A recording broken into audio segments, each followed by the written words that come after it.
the Fantasy Six-Pack Hour with your hosts, Joe Bond and AJ Applegarth.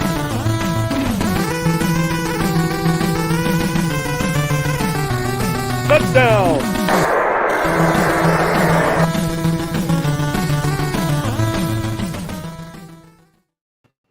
All right, welcome to the Fantasy Six-Pack Hour. My name is Joe Bond, founder of FantasySixPack.net. With me, as usual, co-host AJ Applegarth. What's up, man? Not much.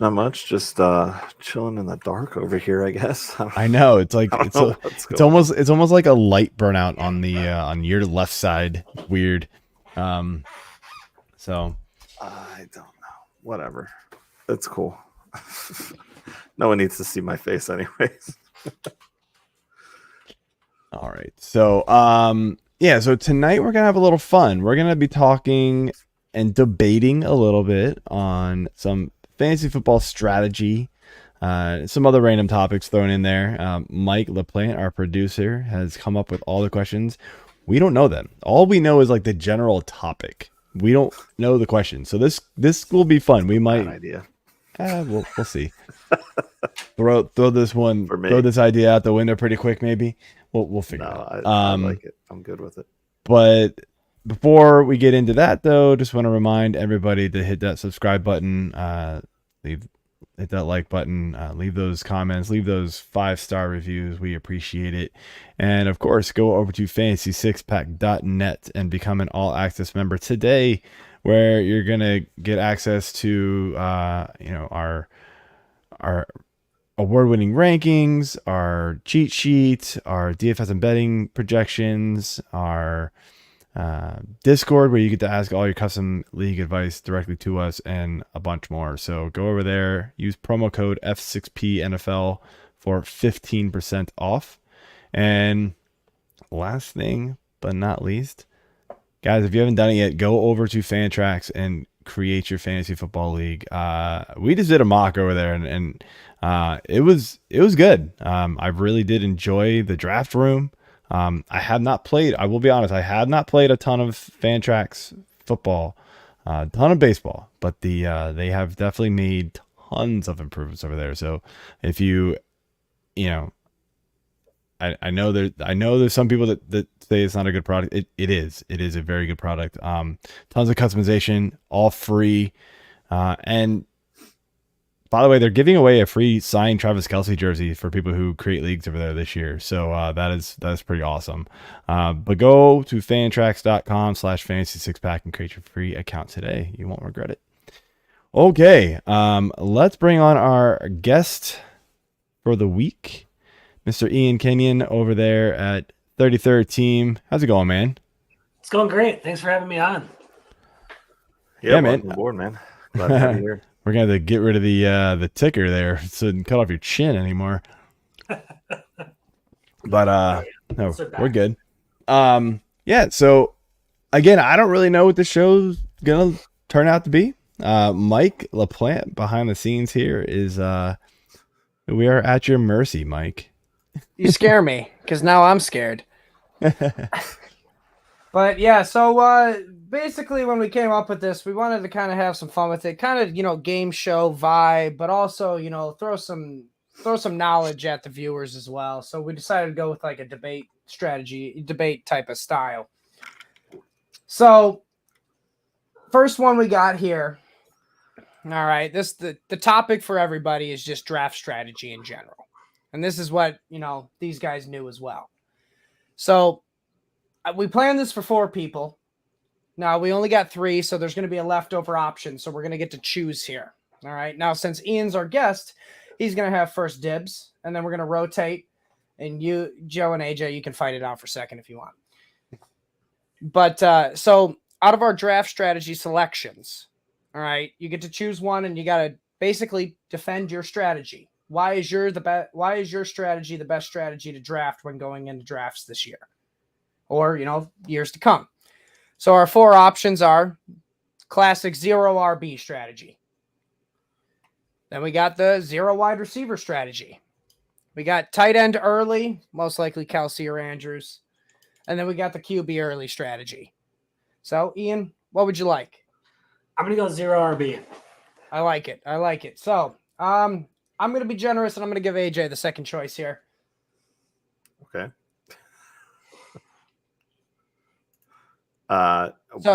Second tight choice end early. of Yep. Tight topic? end early, QB early, or zero wide I thought you receiver. meant chance to answer second. No. Sure. So Ian's got the 0 RB strategy. That's his debate he's going to go with. Okay. You got tight end early, QB early, or 0 wide receiver. I'm gonna go QB early. All right, AJ QB early, which leaves 0 wide receiver and tight end early for you, Joe. Brutal. None of the above. Sorry, that's not how it works. If I have to go with one of those two options, I will go tight end early. All right, so let me just get that down. QB. And then tight end. All right, so I lose round one of the debate already, by the way. Well, you are going to lose because this is how we're going to go with it. So the first selection, Ian went first with the selection, and then we go kind of like a snake draft a little bit. So the third selection, you're going to debate first, Joe, for your tight end early debate. Okay, so you're going to make me go first. All right, awesome. Well, I hate to break it to you, but I mean, just when we get to question 4, Ian's while going to be you're running first too. So it evens out for Okay. everybody. Don't worry, it's fair. All right, so tight end early. Hopefully you can snag a Kelsey. That is the clear positional advantage of all positional advantages. The dude outscored everybody in his position by just a crap ton last year. Like it's not even close. In PPR, he was 100 points, more than the next best guy. So talking about positional advantage, set it and forget it with Travis Kelce all year long. He's still the wide receiver 1 for that team and Pat Mahomes. And I don't care, who we think is going to break out for the Kansas City Chiefs. Travis Kelce's still there. Ain't nobody outperforming him right now. So, and if you don't get him, look, you can still get Hawk, you can still get Andrews a little bit later, and those guys still give you pretty good positional advantages, in my opinion. Definitely not as much as Kelsey, but I mean, look, just a couple years ago, Andrews outperformed Kelsey, so it can happen. When you go tight end early, that's really what you're playing there. Like it's sort of, you can kind of go 0 RB with it because you're kind of counting that tight end that you're going early with as another pass catcher option. So there's a little bit of that in the mix too.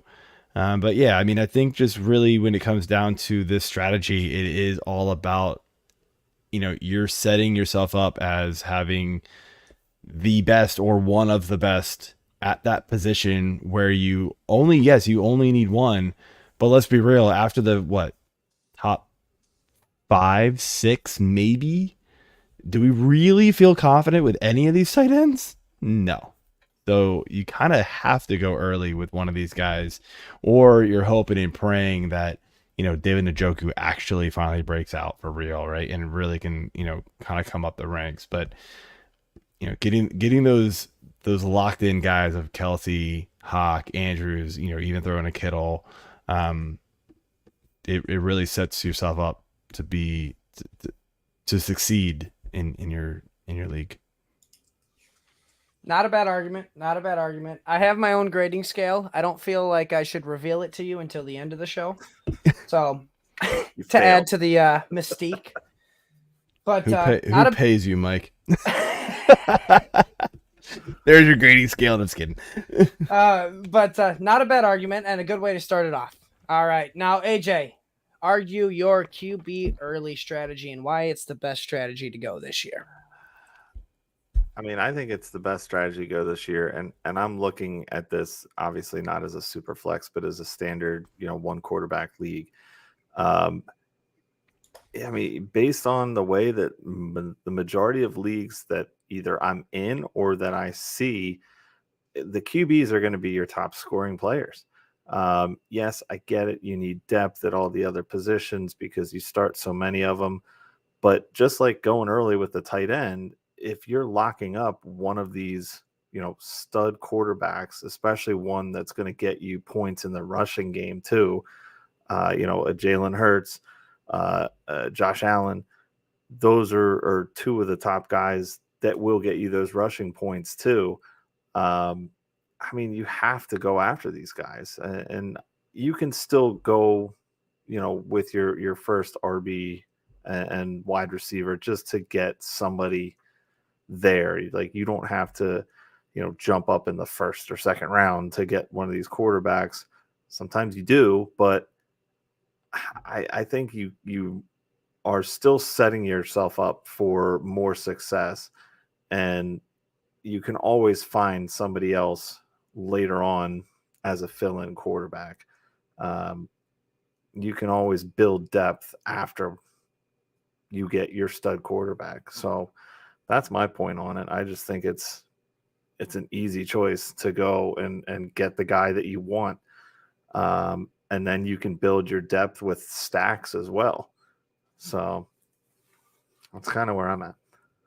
I like it. I know a lot of people are talking about getting QB a little bit earlier in drafts this year. I know I've almost convinced Joe a little bit on it and maybe move him up the ranks a little bit. Never. But I mean, some of these quarterbacks, man, are just like, honestly, it's like having a second, like an RB2 when you get a Jalen Hurts, Josh Allen, or a Mahomes. Having two players on your team, not only are you getting a quarterback, but you're getting a running back too, essentially, in that position. But and not a bad start. So, Ian, close it out with the 0 RB strategy and why that's the best strategy this year. So, I mean, it's the tried and true strategy, right? And it's only getting better with the way that teams are treating running backs. And I'm actually going to piggyback on what Joe and AJ said here. Like, if you pass on the running back early and take the QB and tight end as early as part of your 0 RB strategy, you can take Travis Kelce in the first round as part of your 0 RB strategy, or take your Jalen Hurts, Justin Fields, and actually pair them together, and then grab your running backs late. And running back is the only position that you can routinely find players in round 6+ who can still win you your league. You'll get the rare, late round wide receiver hit, but just last year you had Josh Jacobs, you had Jamal Williams led the league in rushing touchdowns last year. And by going that strategy too, you also avoid a lot of the grenades that happen with the running back injuries, especially early in the season. Like, if you drafted Breece Hall last year, you probably got a good return on your investment to start the year, but his injury probably nuked your playoff chances. Same with Javonte Williams. Yes, they did. Yeah, they absolutely did. And I like how you used Joe's and AJ's argument almost against him in a way.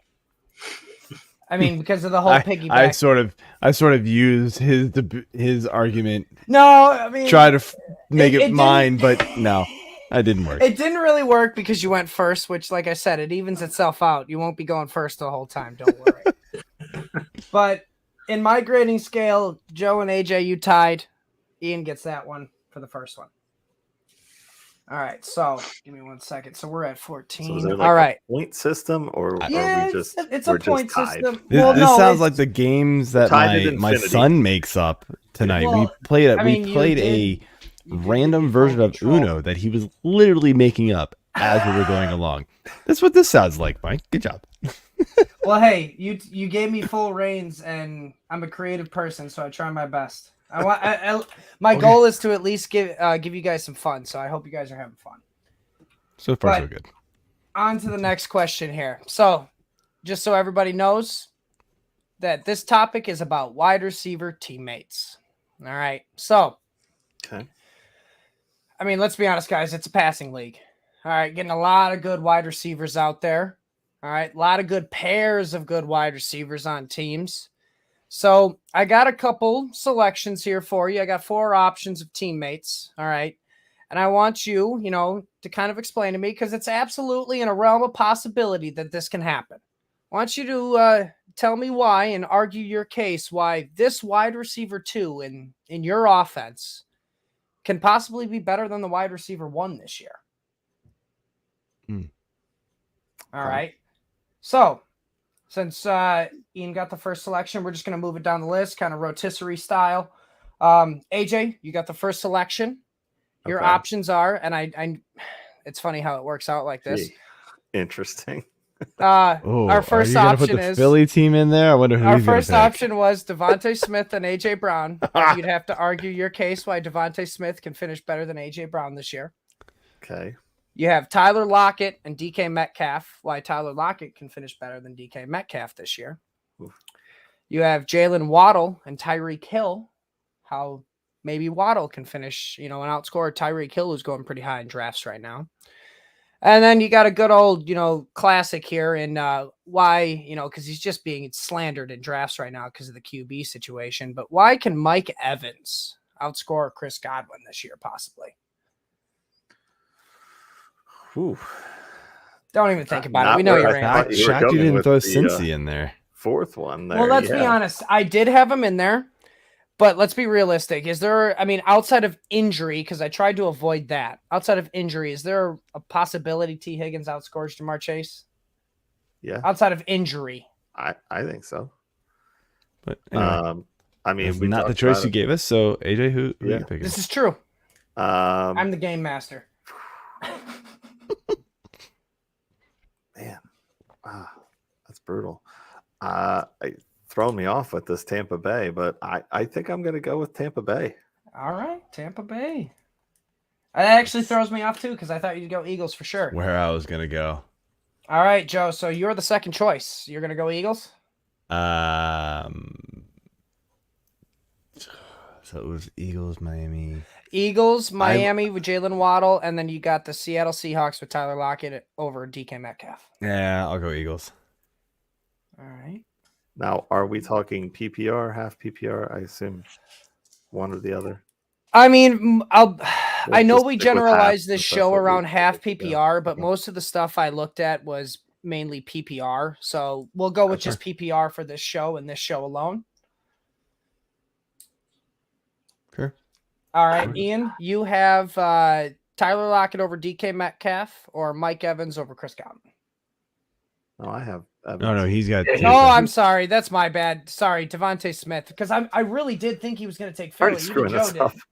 No, he screwed. AJ, you screwed me up because I thought Tyreek Hill or Waddle Waddle is the other one. Yep. I'm going to take that one. I'm going to say Waddle. Okay. All right. Now, like I said, kind of goes like a snake draft. So, Ian, unfortunately, you have to go first with this one and debate your case why Jalen Waddle can possibly outscore Tyreek Hill this year. The argument for this is basically age. Tyreek Hill is nearing 30. His game is completely predicated on speed. Jalen Waddle is still under 25. He's ascending. He took his game to a completely new level last year. He was used in a very different. It was almost like Tyreek Hill from year 1 to year 2, where Tyreek year 1 was, I think his yards per catch was like 9 or 10, and then all of a sudden it jumped to 14, 15 in year 2. We saw that same thing happen with Jalen Waddle last year, and year 3 is when Tyreek Hill really blew up. We might see the same thing with Jalen Waddle, and you could see him surpass Tyreek Hill as Tyreek Hill takes a step back as he nears age 30.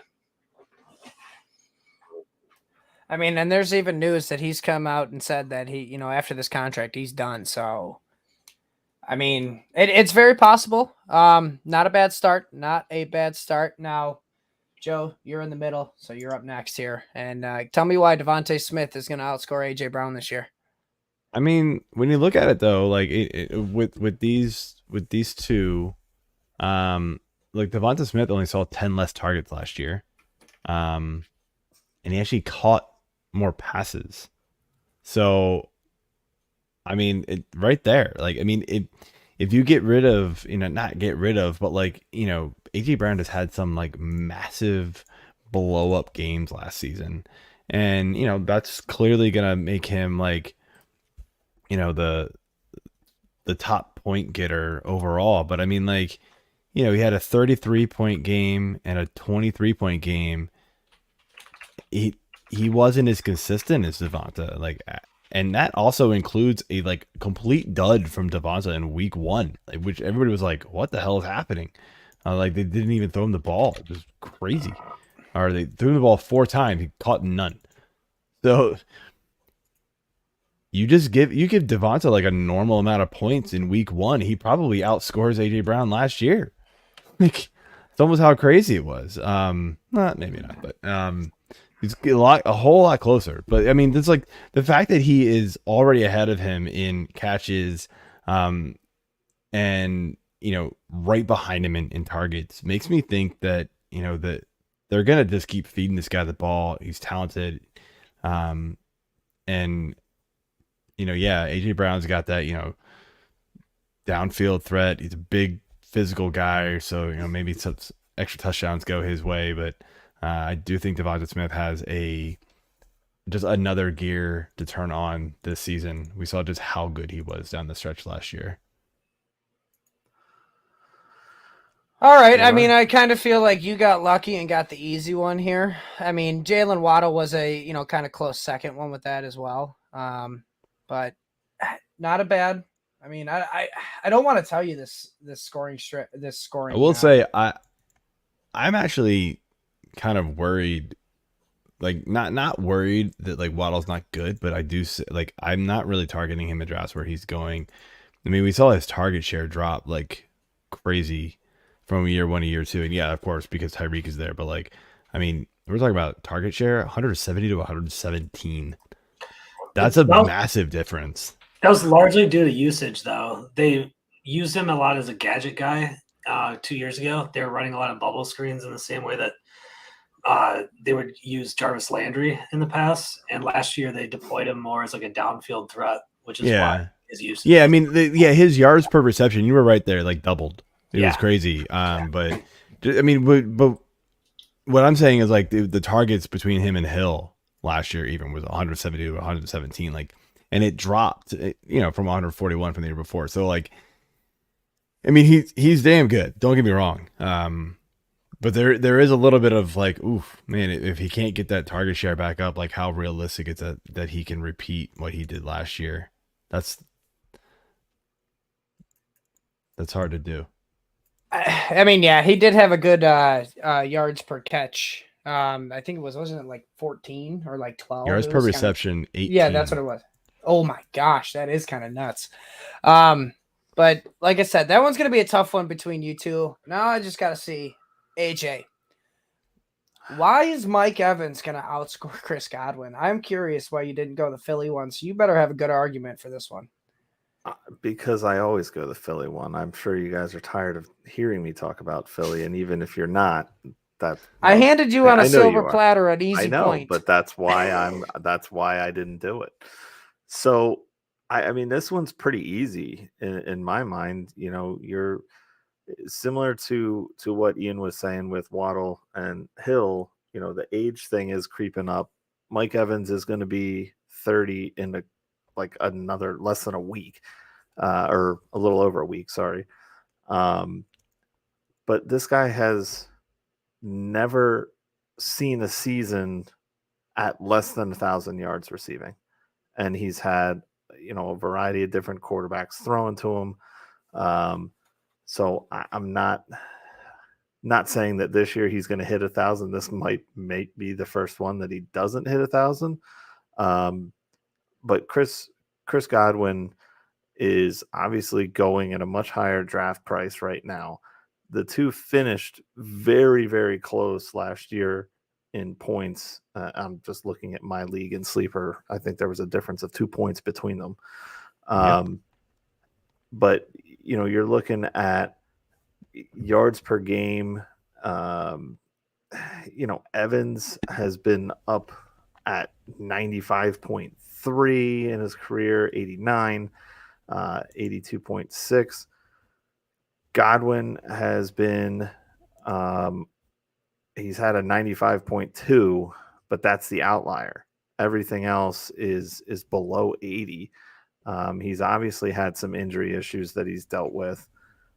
Evans has missed some time, but not much. I mean, looking at his stats here, he's pretty much been consistently on the field, aside from maybe 2-3 games here and there.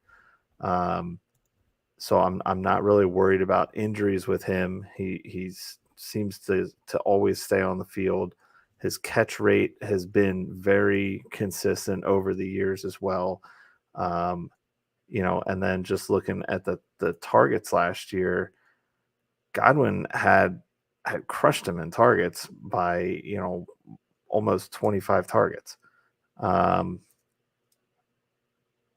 So I mean, if the targets are there, maybe it's a little different, but I just think Evans is about as consistent as they come, and that's what I like to base my drafts around, especially with my receivers.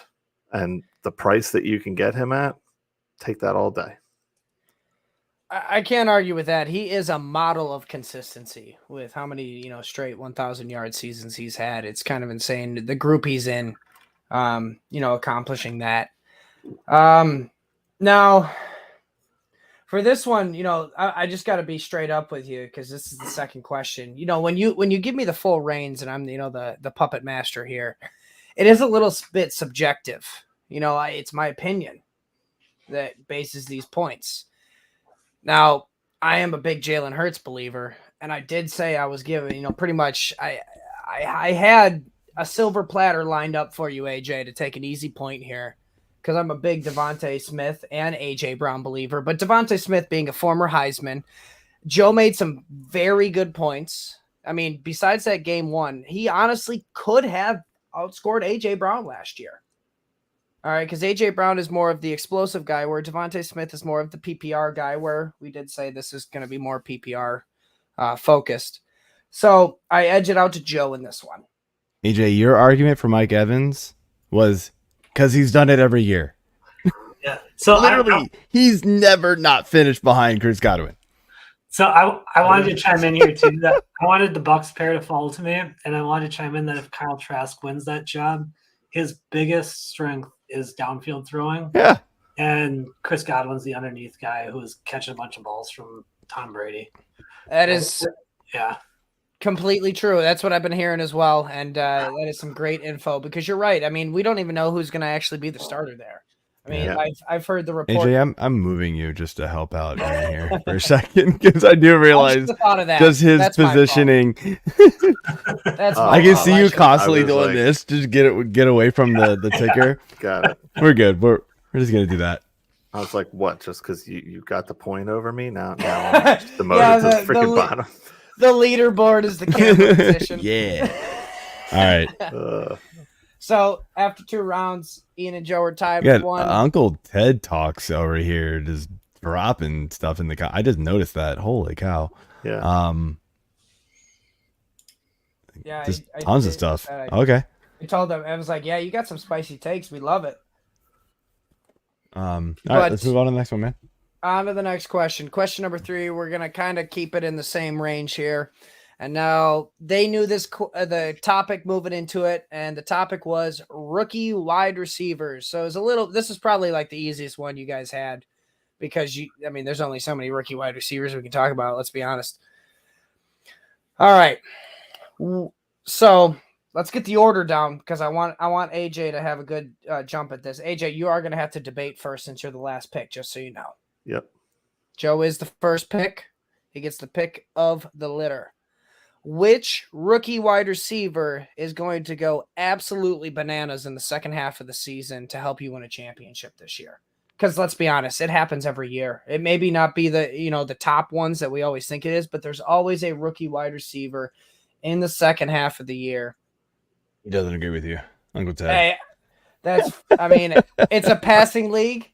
Everybody is fair to have their own opinions, so that's completely fine, Ted. I like your opinions anyways.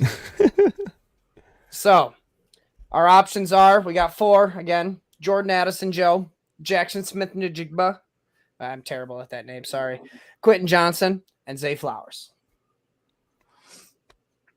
I'm going Addison.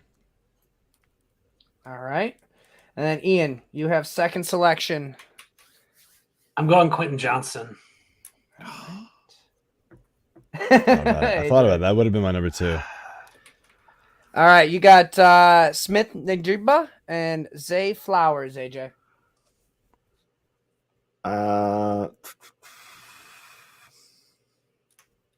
Gross.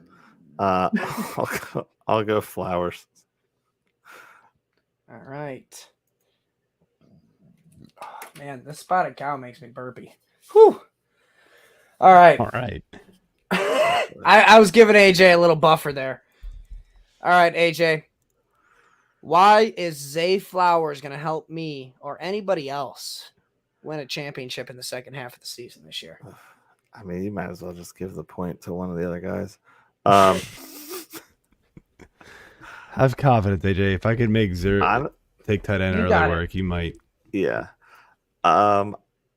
Confidence is key honestly, in a debate. I feel like Zay Flowers is going to be the new Hollywood Brown for Lamar. Yeah, I know Odell's there, but who knows what we're getting out of him this year. Bateman and Duvernay have been meh. So I feel like this job is really kind of wide open for somebody to step up and take it. And if Flowers is going to end up being more of a downfield threat, I think that that's going to be better for obviously his fantasy prospects with yardage and potential long touchdowns, bonuses, if you play in leagues with that. He's having a really good camp. I know that's doesn't necessarily mean much, but he's just showing out so far. I don't know. That's about it. That's all I got. I mean, not even going to give just a shout out to Todd Monken. I mean, unless you did and I didn't hear it. No, I did not. Okay. I did not. I mean, this is a running offense. Not with Todd Monken but anymore, not typically. with Monken, Yeah. so maybe that. We'll see we're how hoping. much that changes with Lamar still This there. is true. This is Yeah. true. I mean, here's the thing. I I'm get a the big, argument for that, but I don't know. Lamar still has people just look at him and think he's only a running quarterback. He has a very good arm. Also a former Heisman Trophy winner. So, people just don't seem to want to give him credit because he's done so much in the running game. I think maybe this is his year. Plus, he's got a chip on his shoulder because he kind of screwed himself with the whole, contract thing. But now that that's over, I think he's going to ball out this year, and I think he's just going to be looking for weapons, and Flowers will be the weapon of choice. I mean, he is a crisp route runner from every, tape I've seen out of him. I mean, the comparisons coming out of college was Tyler Lockett. And I mean, he might even be a better route runner than Tyler Lockett when his career is done. So I will give you that. All right. On to the next though. Ian, why is Quentin Johnson going to win me a championship or anybody else this year for that matter? So on the surface, it's not the best spot to be in for the start of the season, right? Like he's kind of stuck behind Keenan Allen and Mike Williams, but it would take an injury for Johnson to see a large target share. But if it does happen, like he could blow up. We saw Josh Palmer have stretches last year where he was filling in for those guys and getting 10 plus targets. And Mike Williams, Keenan Allen, every year seem to have health issues. And you're tethering yourself to a Justin Herbert-led offense. It's the perfect week 10 to week 17 blow-up spot after one of those guys goes down to see, 10 plus targets, which means for Quentin Johnson, who's a tremendous talent at receiver, all of a sudden he's putting up 680 and 2 in a few of those games, and he's going off. So he would, if you were going to go anyone to blow up in the second half of the year, it's got to be Johnson. I agree. That's what I wanted to pick. Mike's gone, so I'm just going to move on to my Jordan Addison. I don't know where he just went. Jordan Addison, for me, is, I think we all know. Please he's move the on. first. You're rookie fine. receiver I was commenting on YouTube. It's fine. Yeah.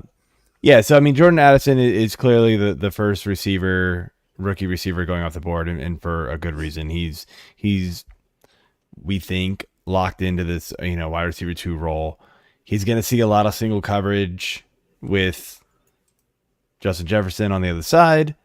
That's just going to help him as he grows into learning the league. Second half outbursts for him are definitely in the realm of possibilities for me. This guy has, again, as AJ pointed out, camp tape is one thing, but like you at least want to hear you want to hear good things from camp. You don't want to hear bad things or nothing from camp from a guy. So that we are just seeing and hearing a lot of good news from Jordan Addison coming out of the Minnesota camp so far. So you like to see that. So I loved this landing spot for him, and I think he is absolutely the rookie receiver that you want this year, if any of them. Mike. Scores table. so. I don't know what's going on. Okay, there we go. Yeah, can you hear me? Yeah, we got you now. We thought we did. So this one's a tough one for me because I mean, I was a big Quentin Johnson fan coming out of TCU, but I also love Jackson Smith. Zay Flowers, not Jackson. Sorry, Zay Flowers coming out of Boston College as well. Man, you guys are not making this easy on me. I did the last time. I said a lot of words for a very simple sentence that Joe pointed out. Sorry, go ahead. No, you're fine. You're fine. So like I said, it is a little bit subjective here with me. Now, I'm a big Kellen Moore believer. And now that they got that, Kellen Moore in Los Angeles, coaching up Justin Herbert. But let's be honest, he has been struggling with injuries the past couple of years. So I think I lean Ian on this one, and gosh, it's by half a point. I'm not telling you the scoring system, but it's by half a point. All You right. just told us the scoring system. No, I mean, it's half a point. You don't know how many points it is. That's half a point. Yeah. Well, I mean, what do you think? It's only half a point? Half a of full whatever point? your system may be. That system So- counts up 1, 2. See, All right, this is the fun. moving on. This is the fun. I like the fun here. All right. So, all right. So for this one, I had a little fun with it myself, and I called it the Hero RB in the 0 RB range. All right, and this is what they knew as the topic question. But so let's give a little just data back and for you guys to go with here. So according to fantasy data, last year, Tony Pollard and Ramondre Stevenson were going in that RB0 range. Specifically, Pollard at RB30 in PPR, Ramondre Stevenson at RB34 in PPR. And I believe, I don't remember the exact numbers, but they did both finish as RB1s this year in PPR formats. So we got 4 options here, kind of going in that range a little. I was playing 8, it. by the way. Thank you for that. But yes, either way, 0 RBs being hero RBs for you. So we got 4 options here. Like I said, not going in the 30s range because I'm not going to be that brutal to you. I picked it more in kind of like that 20-ish range, maybe late 20 range. But AJ, you get first selection on this one. Okay. And your selections are Isaiah Pacheco, Rashad White, Cam Akers, and Alexander Madison.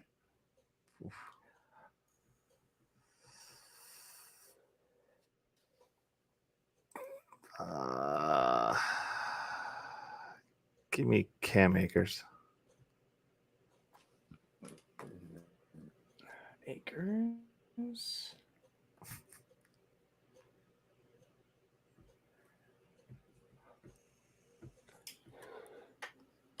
Wait, isn't this? All right. Doesn't Ian pick first? All right. Yep. No, I already fucked up. I realized that. Sorry, I'm doing Yeah. too much at once. I'm I doing was your like, timestamps. didn't- I'm doing your banners. I'm running the show. Joe, are you doing anything this show? Talking and I'll drinking take beer. that as a no. I could do something. What do I want to do? No, you're fine. You're fine. That's my AJ, fault. 100% my you're- fault. AJ, sorry. Scratch that, Akers. Pick Sorry, removed. it's Ian. Who do you want? So what are the Sorry choices? about that, Ian. Pacheco, White, Madison, Penny. Close. 3 or 4. Pacheco, White, Madison, Cam Akers. Akers. Okay. I'll take. That's my bad.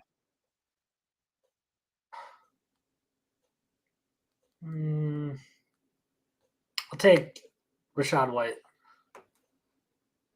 I like it. All right, and then AJ. Akers, you still want him? Akers. Man. Let me go No. Yeah. I'll keep Akers. And I'll do All right, and Madison. then Joe. Madison. All right, now Joe, sucks to be you, but you got to go first. It's supposed to be me because you're going to follow up on this argument. Alexander Madison. I know he struggled in when he got his time to shine last season, but let's remember how good this guy has been in other seasons when given the opportunity in Minnesota here. And I mean, look, unless this would drastically change if Minnesota decides to go out and sign one of the Fournettes or the Zekes or Dalvin Cooks that are they're not bringing in Dalvin Cook again, but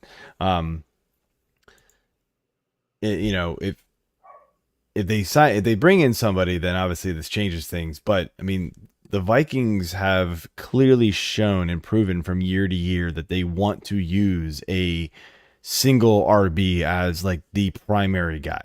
And it's been Dalvin Cook for years. Alexander Madison has proven that he can fill that role very, very well when given the chance. Yes, last year, I know there was that one game that everybody's like, it's Madison time. And it just put up a dud. And you were like, well, damn, all right. But other than that, like he's been a very good runner. He can catch passes out of the backfield. He can do it all just like Dalvin Cook can. The guy's only 25, very low tread on his tires. So this is going to be a good offense. They're going to get in the red zone a lot with Justin Jefferson. And my other pick from the Vikings is last question, right? They're going to get in the red zone. They got TJ Hawkinson. So Madison's going to, plunge into the end zone quite a bit too. So like you're going to get lots of scoring opportunities from him. So Madison is a guy who I have ranked much higher than the ADP right now. And I'm shocked at how low his ADP is right now, considering that he's kind of a bell cow back in the middle of a bunch of dudes who are not bell cow backs. And we've got him ranked behind guys who are not bell cow backs. And so those are very few and far between to find these days. So Madison all the way, especially where his ADP is now. I will be shocked if his ADP stays where it is by the end of August. I like the ADP argument. So on to the next here, AJ. Why is Cam Akers going to be that hero RB this year? I mean, have you seen this guy play? Just kidding. That could go against me. I mean, he was good at the end of the season last year. Well, that's where I was going. Yes. You're welcome. Yes. You're looking at three straight 100-yard games to finish out the season last year against Denver, at the Chargers, and then at Seattle. So not necessarily pushover defenses. He's not helping you a ton in the passing game, although he did start getting some involvement there towards the end of the year as well. I mean, really, there's just failed experiments behind him in this running back room. So, you don't have a Daryl Henderson anymore there to vulture targets, touchdowns, anything, rushing wise. Matt Stafford's going to be better this year. Cooper Kupp's coming back. So there's going to be some other weapons on this offense that teams and defenses will have to focus on. I just think Akers is he's a power runner. He's got a decent strength of schedule this year. Not like great, but not the worst either. So I think the Rams are going to be a bit of a contender this year. And in order to do so, they're going to need Akers at the top of his game. And I think he can, take that challenge on. Unfortunately, you did forget that they signed Sony Michel, so there is a possible vulture in that backfield. Sony Michel retired. But still. He retired, so but no. They signed him, and he Oh. retired. So there's still no one in the running backs room. He's just there like cleaning out his locker. But no, they drafted Zach Evans this year. Now, granted, he's elated. Yeah. You're right, but my point was is they're still trying to get people behind him. Is my point. So well, he's going to be a on hero to the running next. back in the zero All right, running back Ian. range. All right, so Rachaad White, the Bucs lost Leonard Fournette. They didn't really add anyone of major consequence, right? Like, I'm not going to count Chase Edmonds as a major addition here. So White's going to get volume, and the biggest question with White will be how effective is this Bucs offense? While they're not expected to be kind of one of those top tier offenses by any means, if they could match even the level of someone like the Raiders last year, you see how much getting major volume in a league average offense can do for a running back. After what happened with like Josh Jacobs last year, for instance. Another note there, they added a great run blocker in Cody Mock in the second round this year in the draft. And so their interior blocking should be shored up. That was like a major weakness of that team last year was their interior run blocking, and they added Mock, which should really help. So you're going to have Rachaad White racking up those PPR points. And if he's also getting all the carries with Fournette gone, you could be looking at someone who's getting 250 carries along with 60 to 70 receptions throughout the year. And at that point, we're talking about a 320 touch running back who's going in the middle rounds, and he could potentially win you your league. That is a lot of touches. God damn. Yeah, I don't know if Alexander Madison's going to get that many touches. I don't even know if Cam Akers can stay healthy enough to get all those touches. I hope he can. Man, it's sorry, AJ, but it's between Ian and Joe on this one. I mean, Dalvin Cook saw that many touches, so like, yeah, why but that was Dalvin Cook, not Alexander. But Madison. they don't have anybody else either, so you're looking at Madison taking the Dalvin Cook role. That's what you're looking at. But I like Madison for the touchdown upside. Don't get me wrong, because I think that offense is going to be scoring points, but not the we look for volume in fantasy football, don't we? And Rachaad White does have the path for most volume. Now, granted, it's not on a good offense, but let's look at James Robinson, who 2 years ago was a RB1 on a terrible Jacksonville Jaguars team. But here's the thing. If Alexander Madison gets that much volume and he scores that many touchdowns, I think he does become that hero RB. So I think I give it to Joe in this one. God, AJ, put up a fight. I'm just kidding. I've never claimed to be knowledgeable. I'm just kidding, AJ. All right, so this one was a little bit more fun. So we're talking about NFL offensive schemes, basically, which one you got actually 5 options. I was nice here. Which one of these offensive coordinators finally opens up the playbook for their team to make it more fun to watch, for fantasy football. Please tell me I All get to right, go first on and- this. Huh? Please leave me the one I think you're putting on here, everybody. Anyway, go. I have no idea Well, what these are going to be. So He's probably reading my mind. I'll read off the teams and the OCs for you. AJ, you got the first pick. You have Matt Canada for the Steelers, Luke Getsy for the Bears, Todd Monken for the Ravens, Bill O'Brien for the Patriots, and Eric Bieniemy for the Commanders. Gee, which Don't one do does it, AJ. Joe want? Come on. Don't do it. Joe's a Commanders fan, if you didn't know, Ian. All right. Yeah, pick who you want. It's fine. Let me go with the Steelers. All right, Matt Canada it is. Joe, you got second pick. We all know Start where chalking I'm up. going. All right. Eric Bieniemy. I'm gonna go Luke Getsy. Ooh, I like it. Coming from a Packers fan. Former Packers QB coach. All right, Ian, unfortunately, you do have to go first this time. So Luke Getsy was able to run a very efficient offense under Aaron Rodgers, and it was one of the most prolific passing offenses in the league.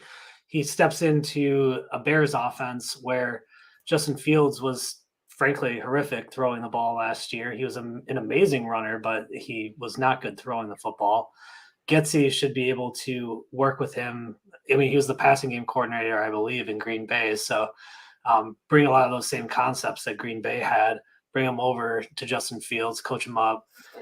You have the influx of talent there with DJ Moore and completely reshape that entire offense around more of a passing attack offense. And I know that Fields last year set the rushing record for QBs.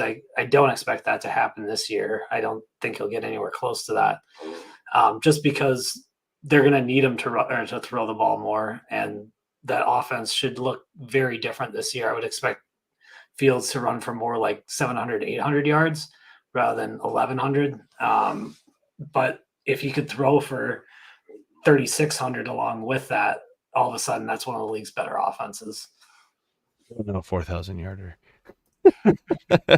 You couldn't have said 4,000. Nah. So you could have been the first. If he throws for 4,000, he's winning the MVP. So It's the first ever Bears quarterback to get 4,000 yards. You deserve the MVP. It's funny.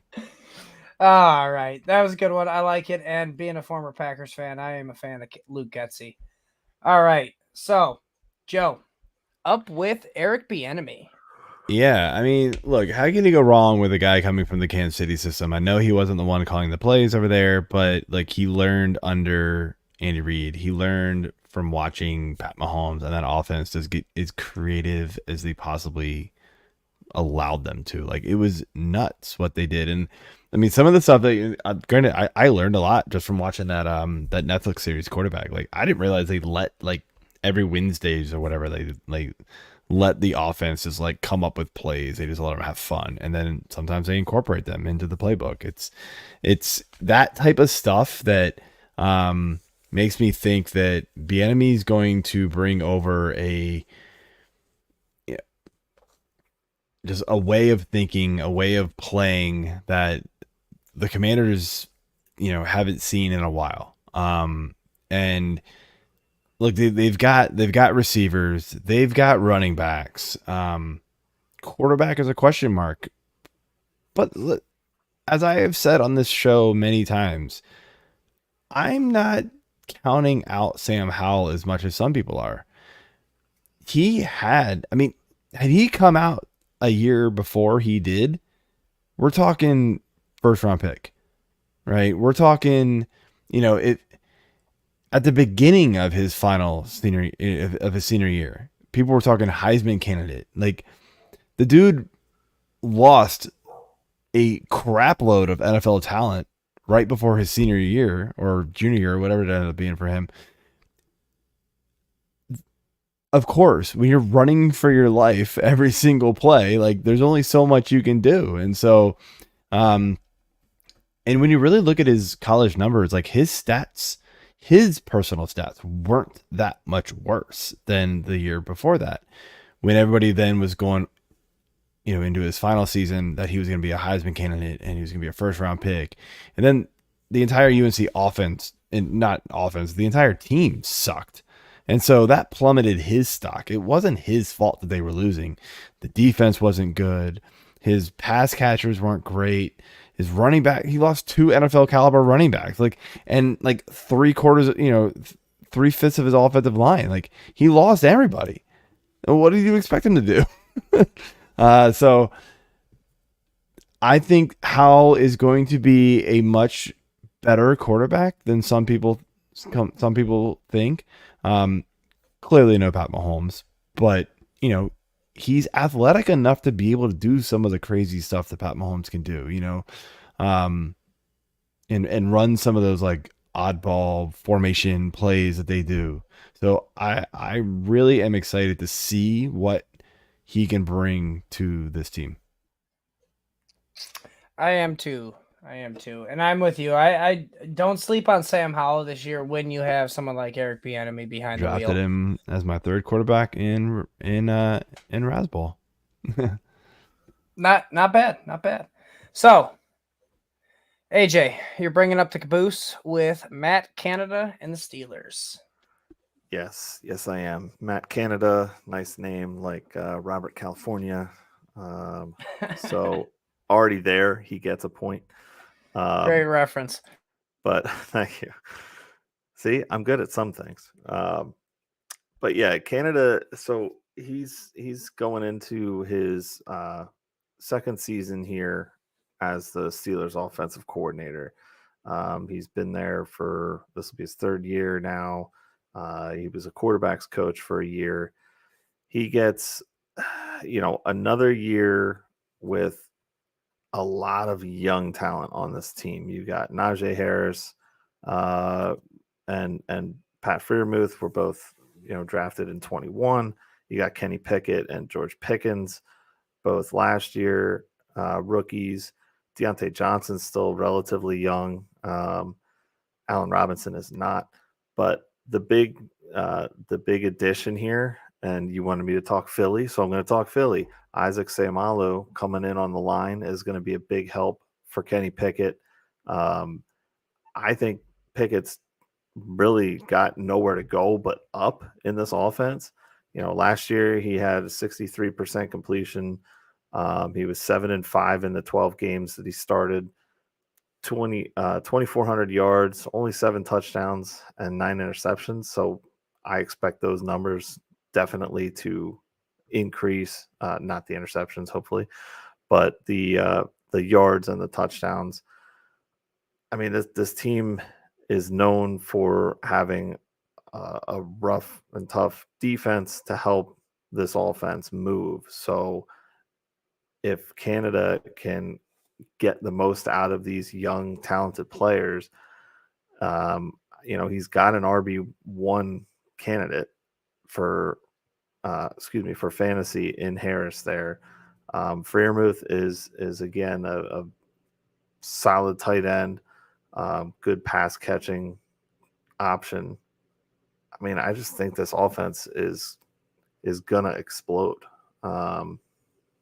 And hopefully the defense can keep their opponents at bay, so the offense can, they don't have to ditch the run and go pass heavy too much more. But I think that the Steelers are going to surprise some people this year. Did I do well? Oh. So I think the time for you definitely helped your preparation. I like the stats you brought, and the pop culture reference is what pushed you over the top. And guys, if you want to put pop culture references in there to make it a little fun, absolutely, it's going to give you points. It's like around the horn, just like Joe wanted. So AJ, you get the point on this one. All right. Yeah. I'm a big I like Kenny Pickett as a possible like QB2, high end QB2 this year. I mean, he's got a lot of weapons there, and Matt Canada, if he can open up the offense, it can make it fun again. So, Yeah. on to NFL defenses. All right, yeah, this is a little funny. We don't talk about defenses much in fantasy football, so I made this fantasy football relevant. Which NFL defense do you think will be this year's revolving door defense that we are starting all of our fantasy players against? I got 4 options here for you to choose from. If you can't think of your own, this is one where I figured I'd give you the option to choose your own team. If you can't think of your own, I have 4 solid options, in my opinion, for you to choose from. So you can choose whatever you like, but the 4 options you have to choose from are the Arizona Cardinals, Los Angeles Rams, Minnesota Vikings, and Detroit Lions. All right, Joe, you get first pick. I can pick my own. You can pick your own. I just wanted to give you something to choose from. If you couldn't think of one, you could fall Las back. Vegas Raiders. All right. I already had them in my head as soon as you asked the question. I thought there would be a choice. All right, Ian, you get second choice. Whoever you want, and whoever you want. I will go with. I'll go with the Cardinals. Cardinals. Yeah. That's a good one. That's why I put that up there as a default option. That's a solid option. What were the other ones that you listed off? Minnesota, Detroit, and the Rams.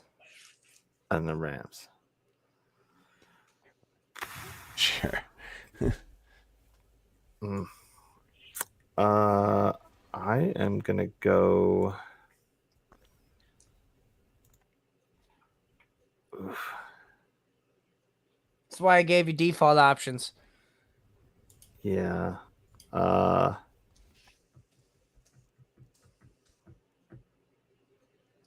Tick tock. I'm gonna go with the Falcons. All right. Now, AJ, you're the biggest loser in this one because you got to go first. I gotta go first now too. Wow. All right. You really make this hard. I tried making it easy, but then when I thought about this one, yes, it definitely made it hard doing it this way. Yeah. All right. So, I mean, there's not really much to love on this Falcons team. Hold on, let me pull the old depth chart up real quick. Drake London. Are you care pulling about up the their defensive? offense. Oh, I mean, they got AJ Terrell. I mean, they've got Terrell's nice. You got an old Bud Dupree. You got an old Grady Jarrett. You got an old Calais Campbell. I mean, these guys have seen a lot of snaps, so you would think that maybe they'd be a little better than that.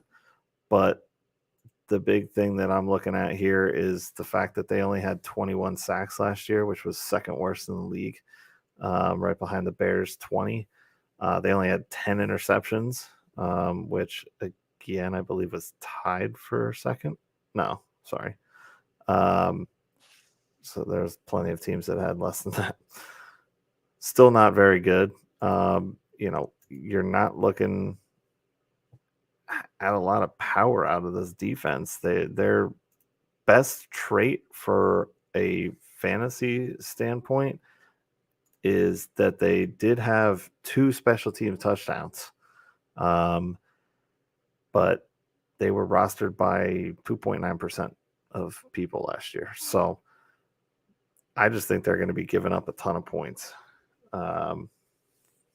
Their fantasy points per game, according to Fantasy Pros, was like 5.2. So that's not something you really want to have on your team. Trying to see what their stats were. Just so you know, you don't get additional points for the word I should though, because I use it a lot. You're fine, That's not AJ. I fair. know. I All right, that's about I it. throw the first person. We need under to the start bus. setting timers. Yeah, Let's move go on. ahead. Go ahead and move on. All right. So, Ian, Cardinals, you're up. So the Cardinals are the overwhelming favorite to land the first pick and seem intent on building towards 2024. Every move they've made so far has been geared toward the future, which means they could also be a team that sheds more vets at the trade deadline. So even True.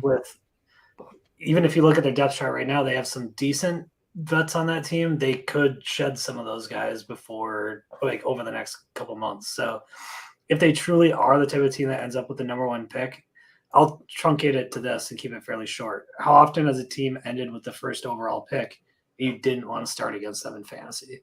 Like, that's the team that you want to play against. It's a fair point, and they were a pretty good option to choose there. So, Joe. The point, real quick, I would have made for the Cardinals as well is that I'm pretty sure they are favored to lose in every game this season by a pretty big margin. Yeah.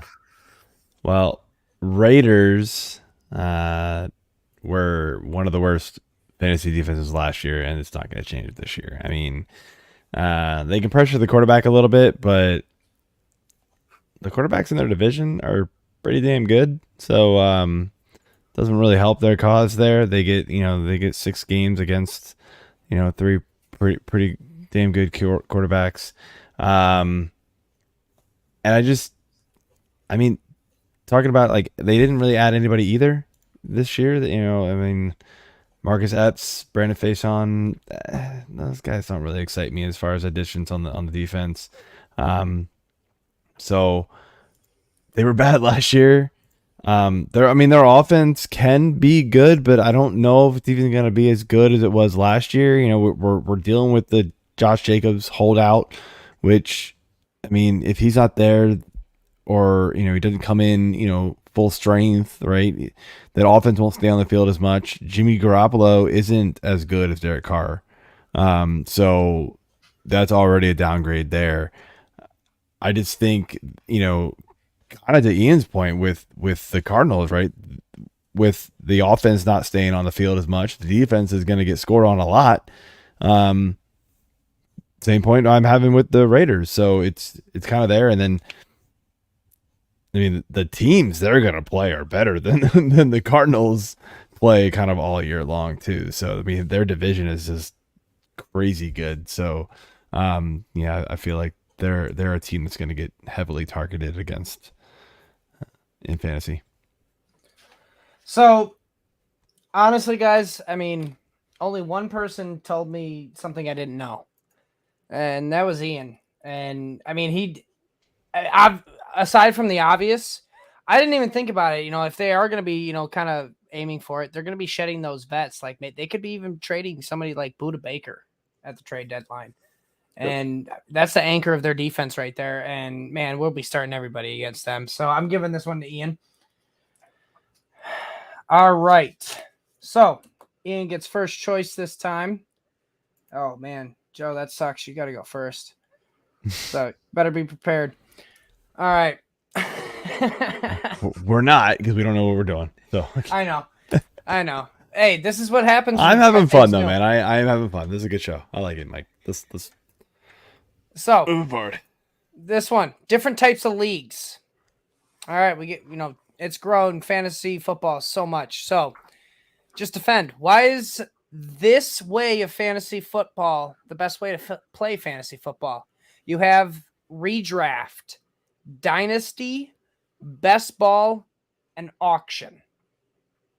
Ooh. Ian, you get first choice. Dynasty. All right. Good choice. AJ, next choice. Oh, we already know which one won. Yeah. Redraft, auction, and How what dare else? you assume that? Redraft, best ball, and auction. Oh, best ball. All right. And then Joe. Redraft and auction.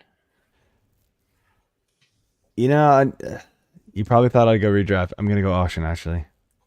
I like it. Different direction. All right, Joe. The only thing that sucks about that, though, is you got to go first. That's all right.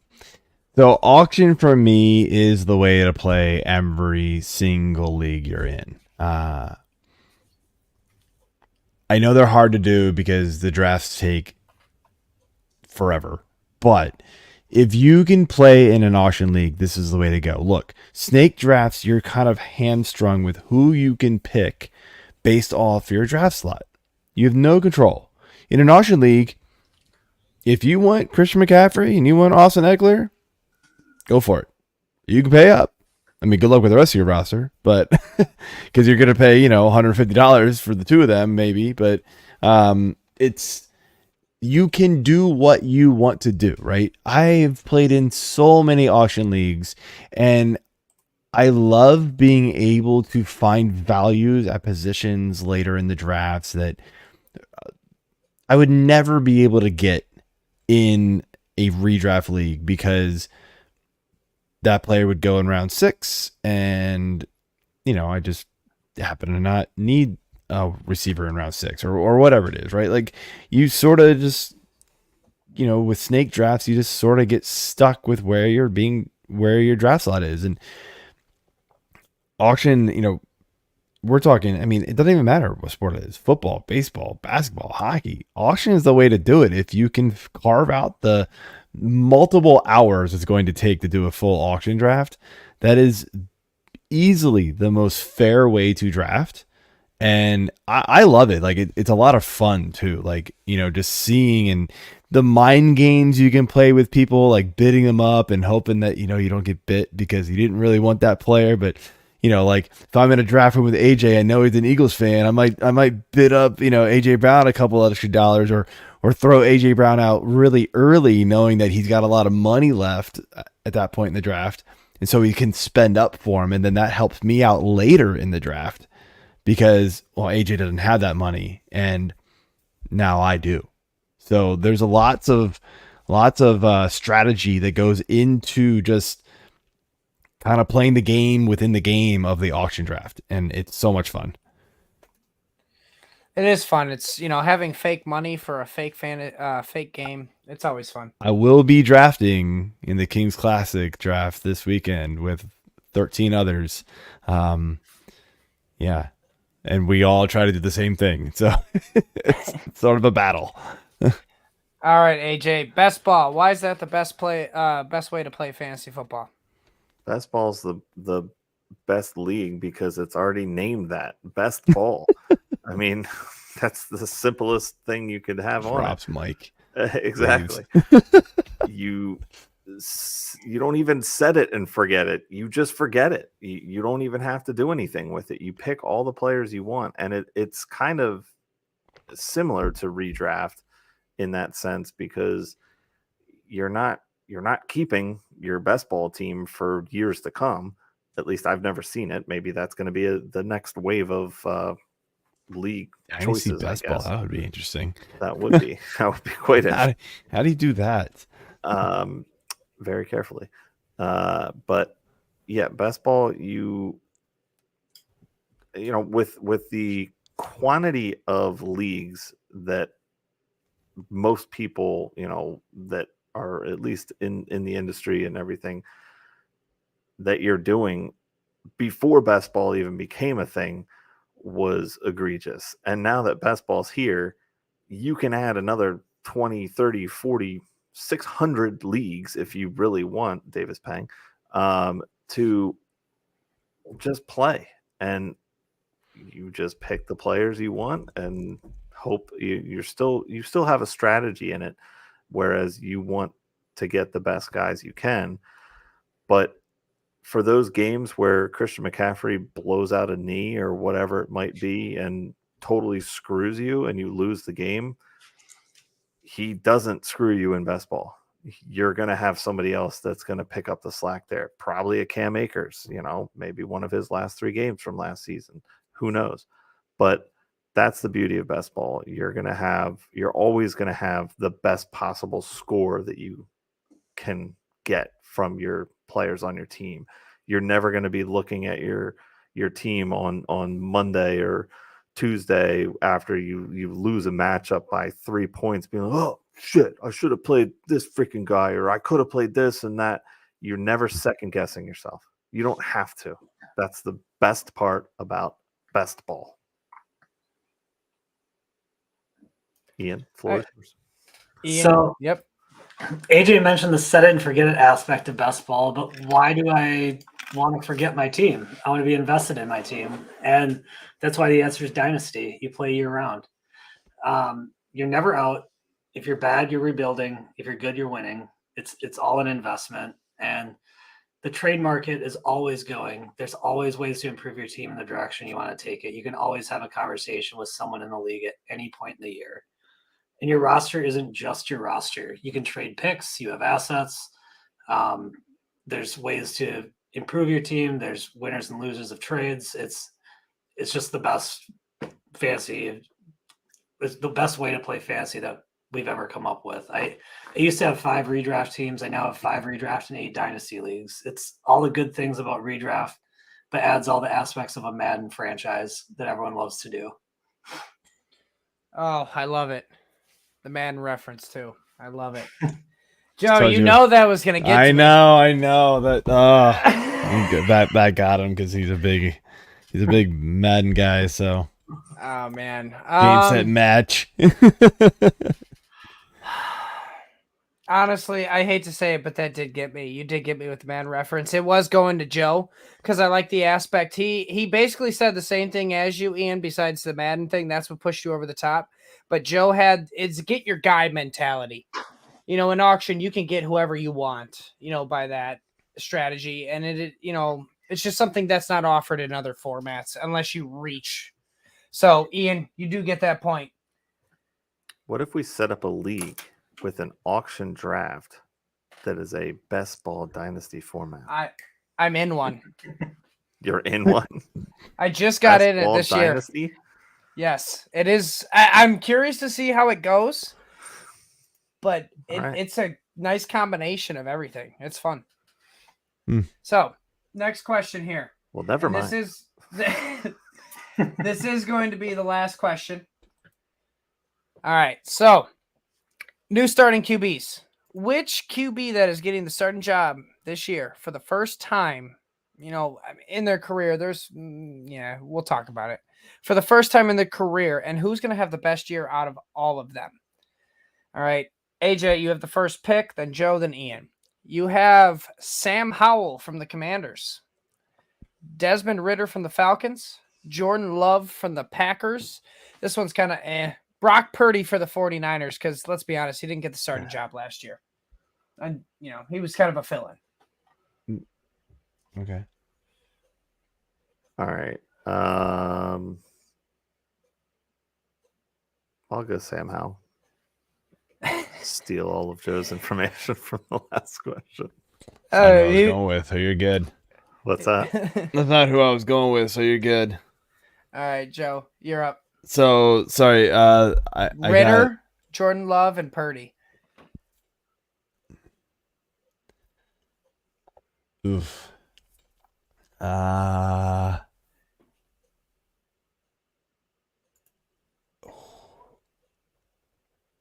gonna go with my gut. It's not what my rankings say, but I'm gonna go Brock Purdy. All right, Brock Purdy. Okay. All right, Ian. You might think I'd say Jordan Love, but I'm going to go Desmond Ridder. I'm not going to lie. I put this one in there for you because I thought maybe you'd go Jordan Love, but I like it. Straying off the path.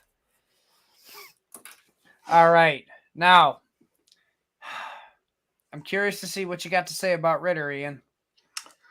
So I'm a big fan of Desmond Ridder. I was working with the BR NFL scouting department back in 2022 during that draft process, and Nate Tice was our quarterbacks guy, and he had Desmond Ridder as the top quarterback in that class with a first round grade on him, and actually had him above Kenny Pickett. So I think he has a lot of Dak Prescott potential as someone who was drafted, third round, and mobile quarterback who ran a very pro style offense at Cincinnati, steps into an Atlanta offense that Last year was pretty bad, but this year, you have the addition of Bijan Robinson to go along with Drake London year 2, Kyle Pitts year 3.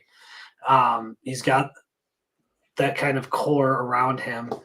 And then I just like the talent, to be honest. He's a great runner. He's a smart player who doesn't make mistakes.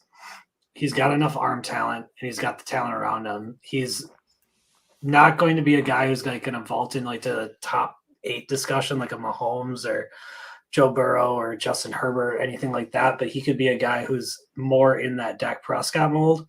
And I think if he ends up, anywhere in that QB 10 to QB 14 range, I do think that's within his range of outcomes. Like, he has a lot of potential to vault himself from, like, right now I think he's like QB 28, QB 30, something like that, and he could really move up high.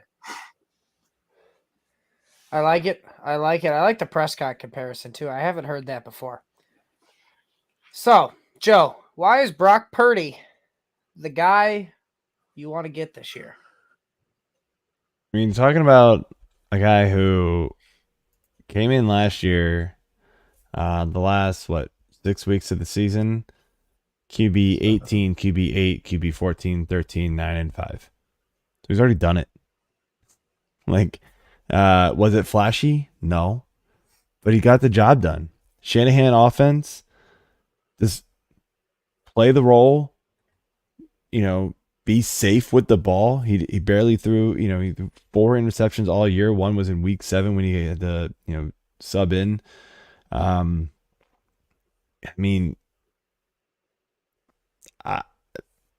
I think, honestly, like, I don't know if the Niners would have gotten to the Super Bowl if he were healthy, but they had a much better chance with him on the field than whoever the hell they put in its place at that point. They were down to like Josh Johnson, their 8th quarterback at that point of the season. But yeah, it's I mean, look, we're not going to get 30, 40-point games from him like I think a Ritter could have in his, in his belt at times during the year. But he's going to be kind of steady, safe, almost a little Kirk Cousiny, to where, like, at the end of the year, you're going to go, oh, yeah, all right, QB 12 again. That's what happens, right? And yeah, maybe it's not QB 12, maybe it's QB 14, but I mean, we already saw it. 3 out of the 6 weeks he played last year, he was a top 10 quarterback. There you go. We'll see how a full season plays out for him, but I do like your argument. All right, AJ. Sam Howell. All right, Sam Howell. So obviously we've only seen one game out of him. Just under 58% completion rate, only 169 yards, only 1 touchdown and 1 interception. But who'd they beat? Eagles. The Cow. No. They beat. Commanders beat the Eagles last year. They did. Oh, that's right, it was.